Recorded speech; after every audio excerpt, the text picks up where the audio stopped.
Hey, what's going on, RXL? This is for Nano-death. We're going to count the number of files from within a folder. So I'm going to go to Get and Transform just here in 2016.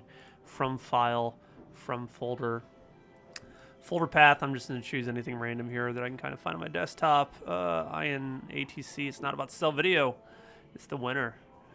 So let's go ahead and do an edit on this query now. And then I don't want any of these kind of unique things. I just want it to folder path. So I'm going to right click folder path and do remove other columns. I'm then going to do a, here we go, transform a group by. And then group by folder path, and the new name is going to be count, which is just be a count of the rows. So I'm going to go ahead and hit OK. And there you have it. 21 files in that folder, 3 in the subfolder. If you really wanted to go back, you could also kind of change that to say replace values here at the very bottom to just that of the parent folder. Yeah, let's do that right down here. So replace values,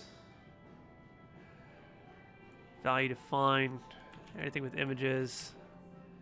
We're just going to replace it down to INATC video for subfolders. Then if you do the remove by, group by, 24 files in that folder. Hopefully this showed you something here. Just transform, group by, and then your count, and then there you have it.